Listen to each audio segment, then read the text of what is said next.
দেখুন বন্ধুরা, পকোড়া ভাজছি আর এর মধ্যে বিরিয়ানি হবে। ঠিক আছে, তো প্রথমে তেল দিয়েছি, তেলের মধ্যে এবার হচ্ছে কি দেবো, সাবুত গরম মশলা, খাড়ে মশলা যাকে বলে, বুঝতে পেরেছেন? খাড়ে মশলা যাকে বলে, এই যে। ঠিক আছে, একটু জিরাও দিয়ে দেবো, ফোটা যে ফোটে যে, এইটাই তো ভালো লাগে না, ফোটাফুটিটা ভালো লাগে না, বুঝতে পারছেন? বুঝতে পারছেন? দেওয়া হয়ে গেছে। এবার পেঁয়াজটাকে খুব করে লাল করবো, অনেক লাল করবো পেঁয়াজটা, একবারে বসিয়ে দেবো না, তাই জন্য খুব করে লাল করে নেব। দেখতে থাকুন। দেখতে পাচ্ছেন পেঁয়াজ লাল হয়ে গেছিলো, কুচনো পেঁয়াজ। এবার বাটা আদা, পেঁয়াজ, রসুন, টমেটো, কাঁচা লঙ্কা বাটাটা দিয়ে দিয়েছি। আর এটা ভালো করে নেব মশলা। দেখুন মশলাটা খুব ভালো করে হয়ে গেছে। এবার এর মধ্যে বিরিয়ানি কালার দেবো বলে হলদি একটুখানি দিচ্ছি, বাকি বিরিয়ানি কালার দেবো। ঠিক আছে, আর হচ্ছে সবথেকে মেন যে জরুরি, জিরার গুঁড়া,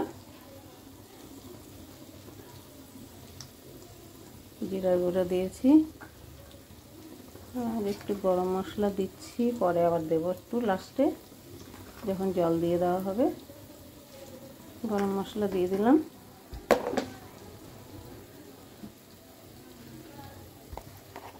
লবণ দেব, এবার হচ্ছে পরিমাণ মতো লবণ দেব। দেখতে পাচ্ছেন এতটা লবণ দিচ্ছি, এতটা লবণ। কাশ্মীরি মির্চ পাউডার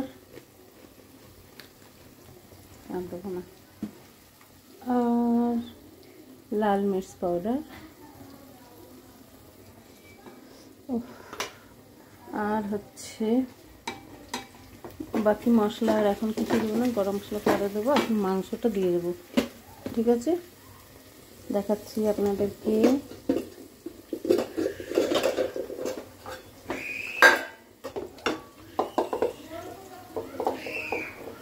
মাংসটা দিয়ে দিচ্ছি, ভালো করে ধুয়ে রাখা হয়েছে। দেখতে থাকুন, সঙ্গে থাকুন। মাংসটা হয়ে গেছে, এবার চাল দিয়ে দিচ্ছি। সব মশলা টশলা দেওয়া হয়ে গেছে, বিরিয়ানি মশলাও দিয়ে দিয়েছি। এই বিরিয়ানি মশলাটা 1 চামচ দিয়ে দিয়েছি। ঠিক আছে, আর এটার মধ্যে হচ্ছে রং, যে কালার, দই দিয়ে এই কালারটাকে মিলিয়েছি, এটা পরে দেব।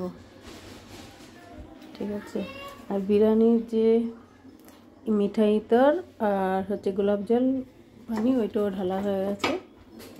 এবার চালটা দিয়ে পুরো দেখুন, ধনিয়া পাউডার, জিরা পাউডার, গরম মশলা ঢেলে দিয়েছি। বুঝতে পারছেন? বিরিয়ানির চালটা ভিজিয়ে রেখেছিলাম 2 ঘন্টা আগে। 2 ঘন্টা আগে ভিজিয়ে রেখেছিলাম।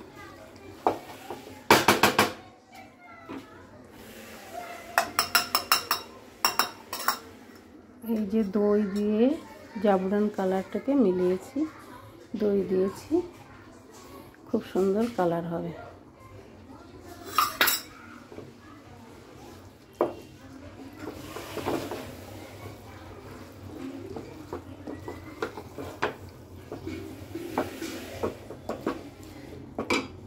দেখতে পাচ্ছেন যে গরম মশলা, এটা হচ্ছে রাজধানী গরম মশলা, সানরাইজের, রাজধানী বলছি, সরি, সানরাইজ গরম মশলা। শুধু আজকে ভুলে যাই, ভোলা রোগ ধরে গেছে আমাকে গাইস, সবাই সাবধান থাকবেন। ভোলা রোগটা কিন্তু খুব বেড়ে চলছে, বুঝতে পারছেন?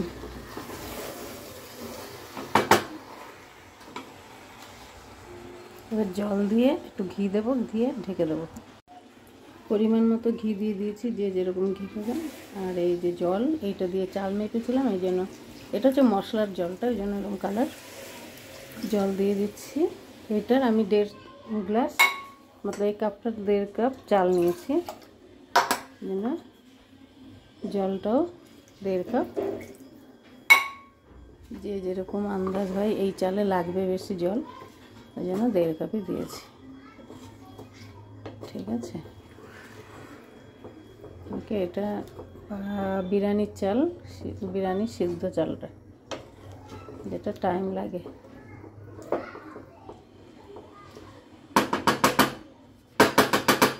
ঠিক আছে, এবার দেখুন এই হয়েছে। এবার ঢেকে রাখবো, দেখতে পাচ্ছেন? এবার ঢেকে দেবো।